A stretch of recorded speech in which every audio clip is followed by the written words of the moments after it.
तो स्वागत है आपके एक नई वीडियो में। और हमने जो सीरीज शुरू की थी 2500 प्रश्नों की, उस सीरीज का आज जो ये वीडियो है 50 प्रश्न होने वाले हैं दोस्तों। तो चलिए शुरू करते हैं। अगर चैनल पे नए आ रहे हैं तो चैनल को सब्सक्राइब कर लीजिए, ठीक है। और 50 प्रश्न आपको हर दिन मिलते रहेंगे। मैंने आपसे कहा है 2500 प्रश्नों की सीरीज मैंने ऐसे कहा है, परंतु 2500 प्रश्नों से ज़्यादा भी हो सकता है, ठीक है। तो जुड़ जाइए, खुद का मूल्यांकन करते रहिए, ठीक है। और इसके साथ ही अब 22 या 23 के बाद की मैं बात करूं, परसों या चौथ की बात करता हूं मैं, ठीक है। तो नेट के लिए भी मैं एक अलग से मैंने एक सीरीज शुरू की है, जो नेट के अभी तक 2004 से 2022-23 तक जितने प्रश्न पूछे गए हैं, ठीक है। जैसे यूनिट 1 से यहाँ पे समझाने की कोशिश मैं कर रहा हूँ आपको। यूनिट 1 यानी कि इकाई 1 से जितने भी प्रश्न 2004 से 2023 जून तक जितने प्रश्न पूछे गए हैं, उन सब का एक अलग से प्रैक्टिस सेट बना के लाऊंगा आपके लिए, ठीक है। उसी तरह से यूनिट 2 का 2004 से 2023 जून तक, ठीक है। जितने भी प्रश्न यूनिट 1 से पूछे गए वो सब लाने की कोशिश करूंगा। इससे ये होगा कि प्रश्न जब रिपीट होंगे तो वो हम कर पाएंगे और हमें फॉर्मेट का पता चलेगा कि किस तरह से प्रश्न पूछे जाते हैं, ठीक है। तो ये भी एक बड़ी बात है हमारे लिए, ठीक है। तो चलिए शुरू करते हैं हम, ठीक है। और ये जो मैंने सीरीज शुरू की है ये तो आपको मिलती ही रहेगी, हर दिन 50 प्रश्न आपको मिलेंगे, ठीक है। 250 प्रश्न मैंने आदिकाल से संबंधित बताए हैं, और उसके बाद हम भक्ति काल को देखेंगे, रीति काल, आधुनिक काल को, ठीक है। तो चलिए पहले प्रश्न से शुरुआत करते हैं। और पहला हमारा प्रश्न है, शंकराचार्य के बाद इतना प्रभावशाली और इतना महिमान्वित भारत वर्ष में गोरखनाथ के समान दूसरा नहीं हुआ, कथन किसका है। बहुत महत्वपूर्ण कथन है दोस्तों, पूछा जा सकता है परीक्षा के दृष्टिकोण से। जो बहुत महत्वपूर्ण कथन है वो मैंने यहाँ पे रखे हैं, ठीक है, और पूछे जा सकते हैं। तो यहाँ पे आपका क्या विकल्प से हो जाएगा, ख विकल्प से हो जाएगा, क्योंकि हजारी प्रसाद द्विवेदी जी का ये कथन है, ठीक है। मैं जल्दी जल्दी इसलिए बताऊंगा आपको क्योंकि हमारे पास समय नहीं है, ठीक है। अब जो बातें मैंने करनी थी वो मैंने कर ली हैं, ठीक है। अब हम जल्दी जल्दी पढ़ते हैं, 50 प्रश्न है। अभी अगला हमारा प्रश्न की पंक्तियां हैं, ठीक है। गोरख जगायो जोग भक्ति भकायो लोग, कथन किसका है, यह किसने कहा है, ठीक है। आपके विकल्प से तुलसीदास, सूरदास, कबीरदास या नामदेव दोस्तों। तो आपके यहाँ पे क्या विकल्प से हो जाएगा, आपका क विकल्प से हो जाएगा तुलसीदास जी का ये कथन या पंक्तियां। अगला देखते हैं दोस्तों, आदिकाल की किस काव्य धारा का साहित्य ऐतिहासिकता की दृष्टि से प्रामाणिक माना जाता है। वेरी वेरी इंपॉर्टेंट, आप इसको वेरी वेरी इंपॉर्टेंट लगाओ दोस्तों, ठीक है। बहुत महत्वपूर्ण है ये, ठीक है, क्योंकि इस तरह से प्रश्न पूछे जा सकते हैं, ठीक है। तो आदिकाल की कौन सी काव्य धारा है जिसका साहित्य जो ऐतिहासिकता की दृष्टि से पूछा गया, ठीक है, तो वो प्रामाणिक माना जाता है। ये 4 विकल्प आपके सामने दोस्तों, ऊपर आपने प्रश्न पढ़ दिया होगा, ठीक है। सिद्ध साहित्य, ना साहित्य, राष्ट्र साहित्य, जैन साहित्य। तो यहाँ पे क्या विकल्प आपका सही हो जाएगा दोस्तों, घ विकल्प से हो जाएगा इनके, जैन साहित्य, ठीक है। अगला देखते हैं। अगला हमारा प्रश्न है, राजस्थानी भाषा और साहित्य पुस्तक के लेखक कौन है। बहुत महत्वपूर्ण प्रश्न है दोस्तों, बहुत ही महत्वपूर्ण, ठीक है। राजस्थानी भाषा और साहित्य, इस ग्रंथ के लेखक कौन है। आपके विकल्प है रामचंद्र शुक्ल, मोतीलाल मेनारिया, मोनियर विलियम्स या ब्रिग्स, ठीक है दोस्तों। तो यहाँ पे क्या विकल्प आपका सही हो जाएगा, ख विकल्प से हो जाएगा इनके, मोतीलाल मेनारिया जी की ये पुस्तक है, ठीक है। आगे देखते हैं दोस्तों। अगला हमारा प्रश्न है, जैनाचार्य हेमचंद्र का वास्तविक नाम क्या था, ठीक है। जैनाचार्य हेमचंद्र का वास्तविक नाम क्या था। ये 4 विकल्प आपके सामने है, सोम प्रकाश सूरी, चंगदेव, तैमूर, लंग या आसगु। तो आपका विकल्प यहाँ पे क्या सही हो जाना चाहिए, ख विकल्प से हो जाएगा इनके, चंगदेव। अगला देखते हैं दोस्तों।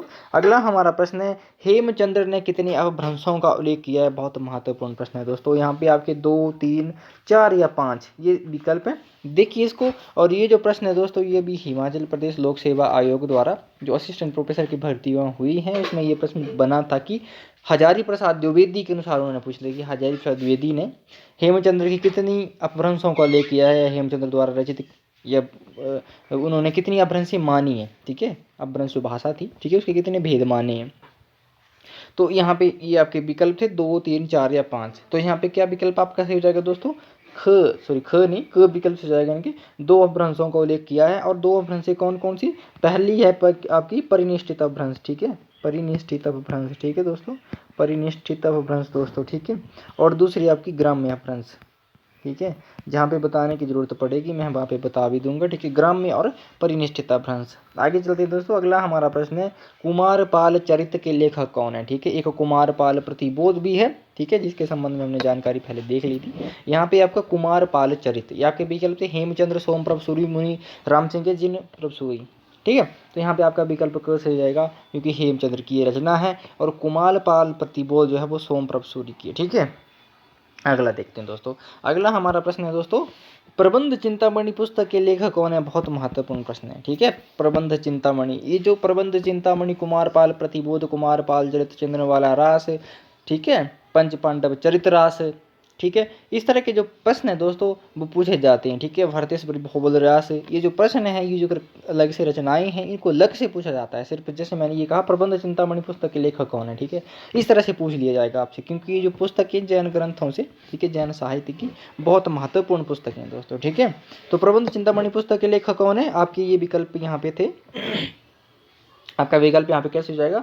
ग विकल्प से हो जाएगा, यानी कि जैनाचार्य मेरुतुंग की दोस्तों। ठीक है, अगर चैनल पे नहीं है दोस्तों तो इसी तरह से आपको और भी वीडियो मिलती रहेंगी। ठीक है, बस उसके लिए आपको चैनल सब्सक्राइब करना है। ठीक है, चैनल के साथ जुड़ जाइए, अपने मित्रों के साथ भी शेयर कीजिए। ठीक है, चंद्रवाला रास किसकी रचना है? आपके विकल्प थे आशुगु कवि, स्वयंभू, मेरुतुंग या सोमप्रभ सूरी। ठीक है, सोमप्रभ सूरी। तो यहाँ पे क्या विकल्प आपका सही जाएगा दोस्तों?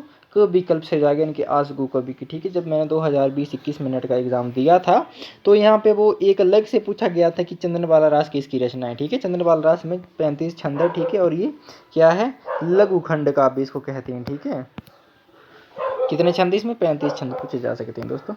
अगला देखते हैं दोस्तों कि जैन साहित्य की रास परंपरा का प्रथम ग्रंथ है। ठीक है, जैन साहित्य परंपरा का प्रथम रास ग्रंथ है। अगला ये प्रश्न है दोस्तों आपको, यहाँ पे विकल्प है भारतेश्वरी भौबोली रास, ठीक है, भारतेश्वर भौबोली रास, कछोली रास, पंच पांडव चरित रास, या इनमें से कोई नहीं। तो ये आपका विकल्प यहाँ पे क्या सही हो जाना चाहिए?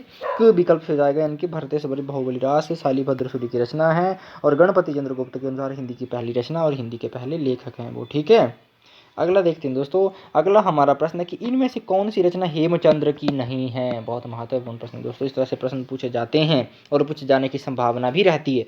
ठीक है, तो आपके विकल्प थे छंदानुशासन, योग शास्त्र, प्राकृत व्याकरण या इनमें सभी। तो आपका विकल्प यहाँ पे क्या सही हो जाना चाहिए? आंखें बंद करके घ, यानी कि इनमें से सभी ये हेमचंद्र के ग्रंथ हैं। अगला देखेंगे दोस्तों। अगला हमारा प्रश्न है हेमचंद्र को प्राकृत का पाणिनि किसने कहा? बहुत महत्वपूर्ण प्रश्न है। आपके विकल्प थे डॉक्टर नगेंद्र, गणपति चंद्र गुप्त, गणपति चंद्र गुप्त भी यहाँ पे इंक्लूड कर लीजिए, रामचंद्र शुक्ल, डॉक्टर बच्चन सिंह या, ठीक है, राम कुमार वर्मा, ये भी रख लीजिए आप। ये 4-5 विकल्प आपको दे रहा हूँ मैं। ठीक है, तो यहाँ पे क्या विकल्प आपको सही हो जाएगा? ग विकल्प से जाएगा, यानी कि डॉक्टर बच्चन सिंह ने कहा है। अगला देखते हैं दोस्तों। अगला हमारा पंक्तियों से प्रश्न आ गया। ठीक है, इसको देख लीजिए। पंक्तियां हैं, भला हुआ जू मारिया बहिनी हमारा कंतु, हमारा नहीं है महारा कंतु। ठीक है, लज्जहु तू वैशहु जाई भाग्य घरे अंतु। ठीक है, जय घरे, जय भाग्य घरे अंतु किसकी पंक्तियां? ये तो किसकी पंक्तियां तो आपको बतानी, क्योंकि बहुत महत्वपूर्ण पंक्तियां ये। ठीक है, हेमचंद्र, मेरुतुंग, सोमप्रभ सूरी या शालिभद्र सूरी। तो आपका यहाँ पे क्या विकल्प से जाएगा दोस्तों? क विकल्प से जाएगा, इनके हेमचंद्र की पंक्तियां हैं दोस्तों।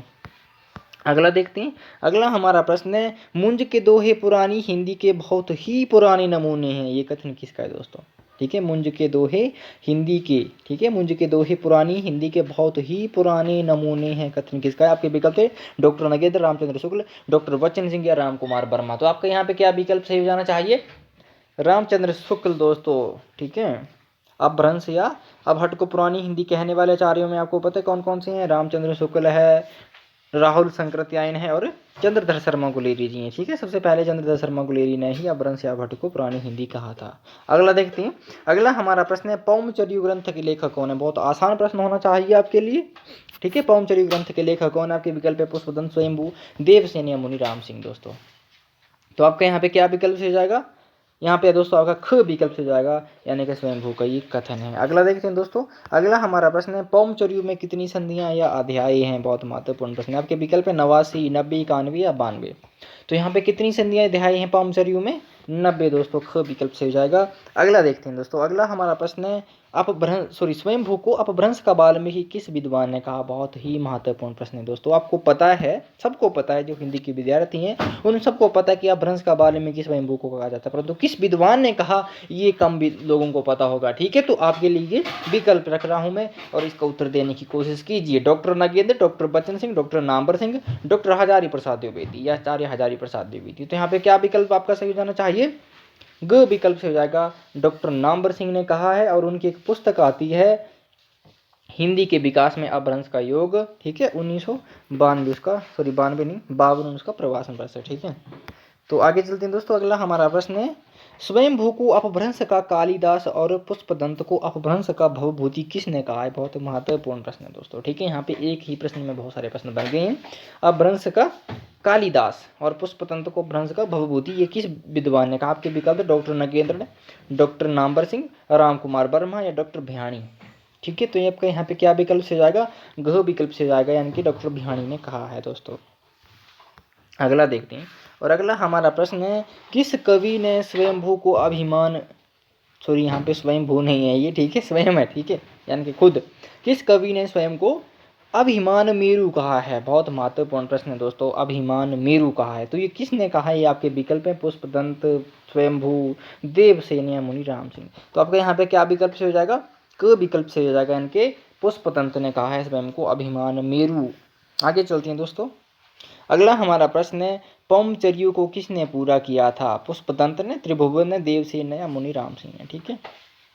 तो दोस्तों पुष्पदंत, सॉरी स्वयंभू को की जो रचना है पौमचर्यु, उसको उसके पुत्र त्रिभुवन ने पूरा किया था। 83 संधियां जो वो स्वयंभू लिखता है, ठीक है, और उसके बाद 7 संधियां जो है वो त्रिभुवन ने लिखी थी, ठीक है, यानी कि अध्याय भी आप कह सकते हैं, और 90 संधियां अध्याय। अगला हमारा प्रश्न है दोस्तों स्वयंभूकृत ऋषणेमिचर्यु में किसकी गाथा है या किसकी कथा है, ये भी कह सकते हैं आप, ठीक है। तो ये आपके विकल्प थे राम, कृष्ण, विष्णु या शिव की दोस्तों। तो आपका यहाँ पे क्या विकल्प से हो जाएगा, ख विकल्प से हो जाएगा, यानी कि कृष्ण की कथा है, ठीक है, और पौमचर्यु में किसकी है, राम की दोस्तों। अगला देखते हैं, अगला हमारा प्रश्न है रासो शब्द की व्युत्पत्ति के संबंध में किस विद्वान का मत सुमेलित नहीं है दोस्तों, ठीक है।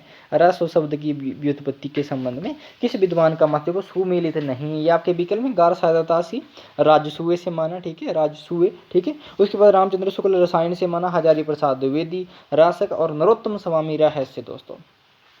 तो यहाँ पे क्या विकल्प आपका सही जाना चाहिए, सुमेलित नहीं है, घ विकल्प से जाएगा, यानी कि नरोत्तम स्वामी रहस्य से नहीं माना है। देखिए दोस्तों जो रासो शब्द की उत्पत्ति है वो हजारी प्रसाद द्विवेदी के अनुसार सही है और वर्तमान में स्वीकृत भी है, ठीक है। रासक से, रासक अपभ्रंश का छंद था, ठीक है, और उस छंद में लिखी जाती थी रचनाएं। 29 मात्रा का ये छंद था। प्रश्न बन सकता है और बनता भी है दोस्तों कि रास कितनी मात्राओं का छंद था, ठीक है, जिससे रासों की उत्पत्ति हुई है या व्युत्पत्ति हुई है। अगला देखते हैं दोस्तों, अगला हमारा प्रश्न है किस ग्रंथ को हिंदी का प्रथम जय काव्य कहा गया है। बहुत ही महत्वपूर्ण प्रश्न है, ठीक है दोस्तों। जय काव्य आपका युद्ध का काव्य भी आप कह सकते हैं, क्योंकि देखिए आपको पता है महाभारत को जय काव्य के भी नाम से भी जाना जाता था, ठीक है। तो ये आपके विकल्प है पृथ्वीराय रासो, विजयपाल रासो, खुमान रासो या बिसलदेव रासो दोस्तों। तो आपका क्या विकल्प यहाँ पे सही हो जाना चाहिए, क विकल्प से हो जाएगा, यानी कि खुमान रासो, ग विकल्प दोस्तों, ठीक है। अगला देखते हैं, अगला हमारा प्रश्न है रासो, ठीक है, खुमान रासो की प्रति किस संग्रहालय में सुरक्षित है, ठीक है। रासो शब्द की जो प्रति है वो किस संग्रहालय में सुरक्षित है। आपके विकल्प थे लखनऊ संग्रहालय, पुणे संग्रहालय, ठीक है, मुंबई संग्रहालय, नागपुर संग्रहालय। तो आपका विकल्प यहाँ पे क्या सही हो जाना दोस्तों, पुणे संग्रहालय में सुरक्षित है, जो उसकी प्रति है, ठीक है, खुमान रासो की मूल प्रति भी आप कह सकते हैं इसको। अगला देखते हैं दोस्तों, अगला हमारा प्रश्न है बिसलदेव रासो में कितने छंद हैं। बहुत महत्वपूर्ण प्रश्न दोस्तों, 125, 127, 128, 129, ठीक है दोस्तों। तो दोस्तों आपका यहाँ पे विकल्प क्या सही हो जाना चाहिए, ग विकल्प से जाएगा, यानी कि 128 दोस्तों। मूल जो रासो था, ठीक है, बिसलदेव रासो, उसमें 316 छंद थे, ठीक है, परंतु माता प्रसाद गुप्त, ठीक है, जब बिसलदेव रासो को संपादन किया तो उन्होंने प्रमाणिक जो छंद हैं बिसलदेव रासो के 128 माने हैं, ठीक है, और वर्तमान में स्वीकृत हैं, ठीक है। अग्रचंद नाहटा जो विद्वान हुए उन्होंने इसको स्वीकृति दी है, उसका समर्थन किया, ये कह सकते हैं। अगला देखते हैं दोस्तों, अगला हमारा प्रश्न है दोस्तों, और ये पंक्तियों से प्रश्न की सदा तरैया न बन फूले यारो, सदा न सावन होए, सवर्ग मंडहिया सब काहू को यारो, सदा न जीवे कोई। देखिए यहाँ पे जीवन की नश्वरता की ओर संकेत किया गया है, ठीक है, जीवन की नश्वरता की ओर संकेत किया गया है दोस्तों, कि सदा ही सावन नहीं रहता है, कभी पतझड़ भी आ जाती है, ठीक है दोस्तों। और बेशक स्वर्ग में ही रहे, परंतु वहाँ पे क्या होता है, हम सदा के लिए नहीं जी सकते। स्वर्ग यानी कि पृथ्वी हमारे लिए, जो धरती है ये हमारे लिए स्वर्ग से कहीं बढ़कर है। देखिए अगर किसी को स्वर्ग भी जाना होगा, ठीक है, तो वो भी मरना नहीं चाहेगा इस धरती से, ठीक है। वो सोचेगा कि जब मृत्यु आएगी तभी हम मरेंगे, अभी मुझे नहीं मरना है, स्वर्ग उसके बाद मिले, ठीक है। अगर किसी को हम कह दें, ठीक है, कि उसको स्वर्ग में भेज देंगे, ठीक है, और उसको मरना होगा, तो वो अभी नहीं मरेगा, ठीक है। परंतु ये बात दूसरी है कि सदा यानी कि सदा यहाँ पे कोई नहीं रहेगा सदैव के लिए, सबको मरना ही है, ठीक है। तो ये जीवन की नस्बरता से संबंधित पंक्तियाँ हैं। तो ये पंक्तियाँ किसकी है ये आपको बताना है दोस्तों। तो आपके विकल्प ये रहे, जयचंद्र प्रकाश है, ठीक है, परमाल रासो है, विजयपाल रासो या पृथ्वीराज रासो है दोस्तों। यहाँ पे क्या विकल्प आपका सही हो जाएगा, परमाल रासो, ख विकल्प सही हो जाएगा, ठीक है। अगला देखते हैं दोस्तों। अगला हमारा प्रश्न है, खुमान रासों में कितने छंद हैं। बहुत महत्वपूर्ण प्रश्न है, कितने छंद है खुमान रासों में, ये आपके विकल्प हैं 3000, 4000, 5000 या 6000। तो आपका विकल्प क्या सही हो जाएगा दोस्तों, ग यानी कि 5000। यहाँ पे मैं 2-3 प्रश्न खुमान रासों के बारे में बता देता हूँ। खुमान रासों के जो रचयिता हैं वो कौन है, विजयपाल रासो। एक प्रश्न आपका सही हो गया यहाँ पे, ठीक है। खुमान रासों की प्रति कौन से संग्रहालय में संग्रहित है, पूर्ण संग्रहालय में। 2 प्रश्न आपके सही हो गए, ठीक है।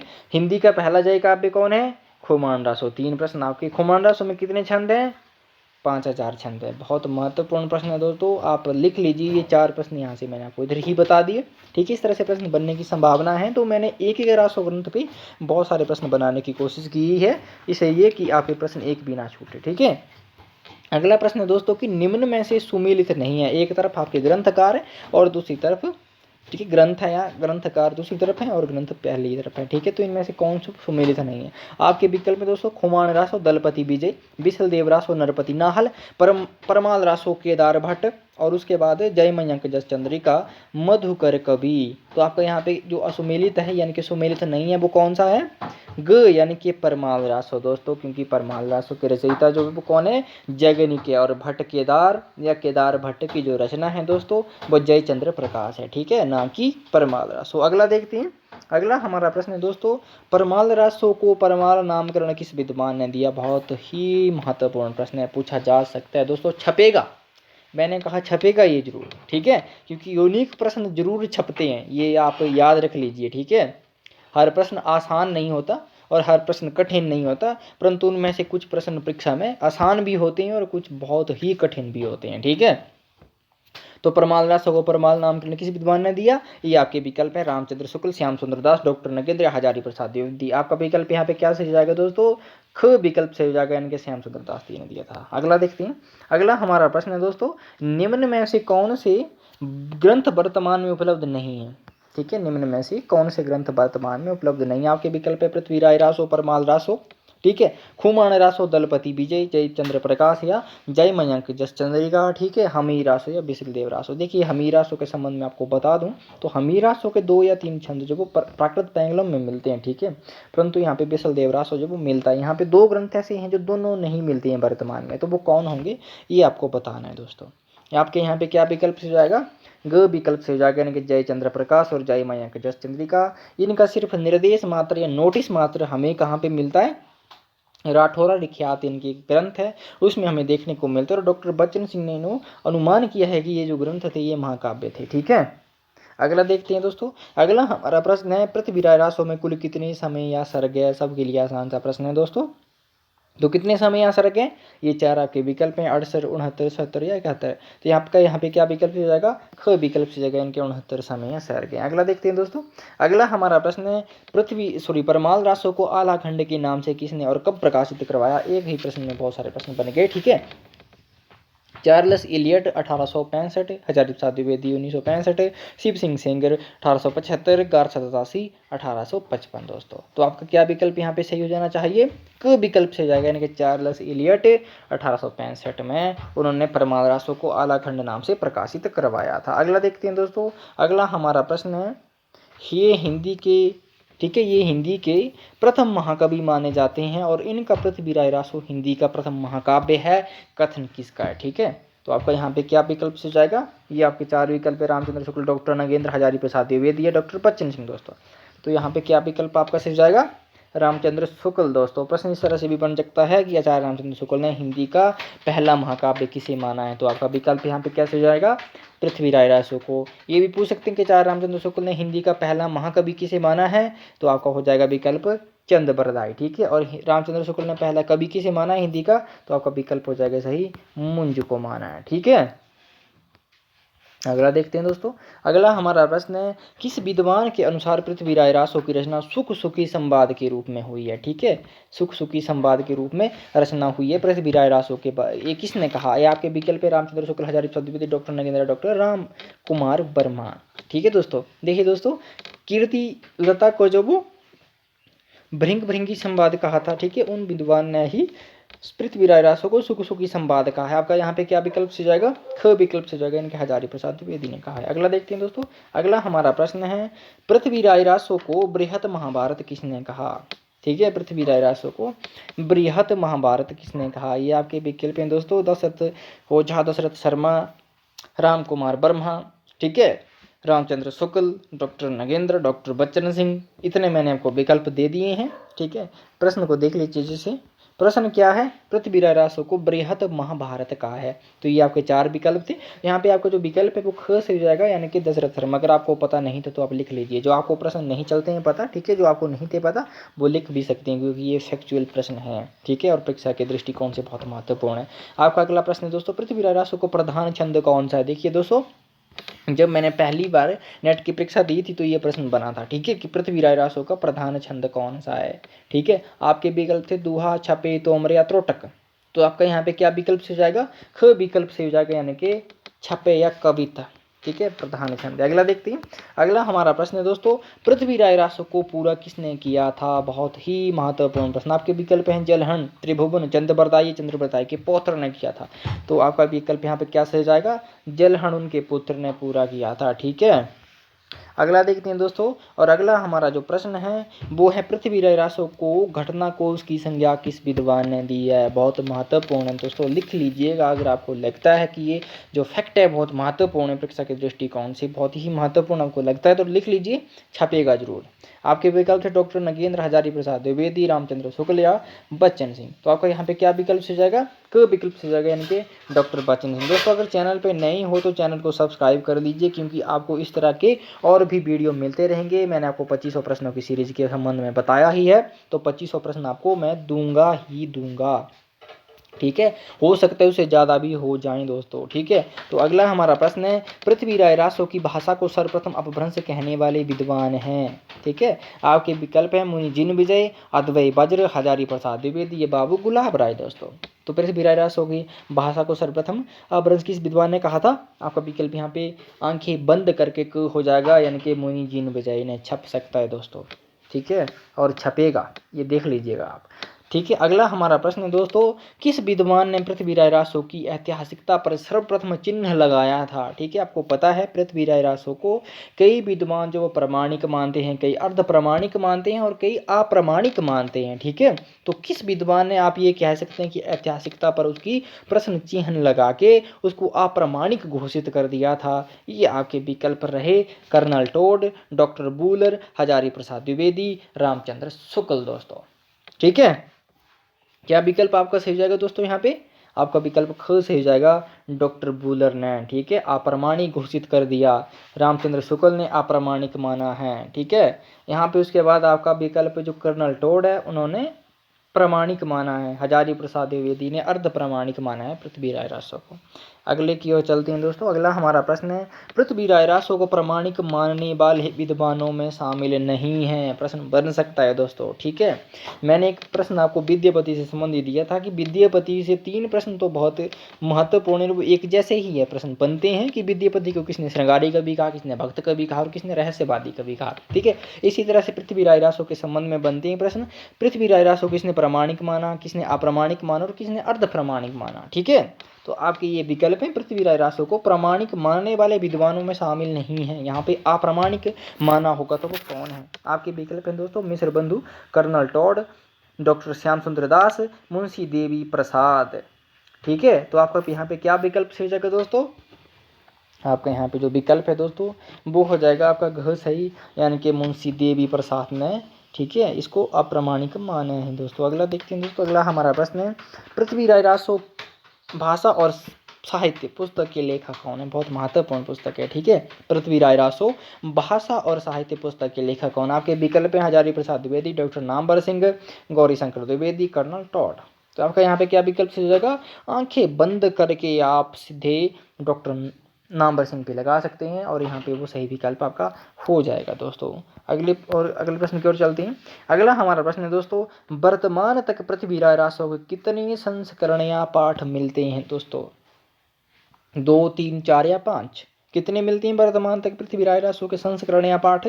4 मिलते हैं और उसका जो लघु संस्करण या पाठ है वो प्रामाणिक माना जाता है, ठीक है, विद्वानों द्वारा प्रामाणिक माना गया। अगला हमारा प्रश्न है दोस्तों, पंच पांडव चरितरास किसकी रचना है? बहुत महत्वपूर्ण प्रश्न है दोस्तों। आपके विकल्प में सोमप्रभ सूरी, शालिभद्र सूरी, सोम मूर्ति या नरपति नाहल। तो आपका यहाँ पे क्या विकल्प से जाएगा? ख विकल्प से जाएगा, यानी कि शालिभद्र सूरी दोस्तों। इसी तरह के और भी प्रश्न चाहिए दोस्तों, इस तरह की और भी वीडियो चाहिए तो चैनल के साथ जुड़ जाइए, चैनल को सब्सक्राइब कर लीजिए। मैं बार बार आपसे यही कहता हूँ और मित्रों के साथ शेयर कीजिए।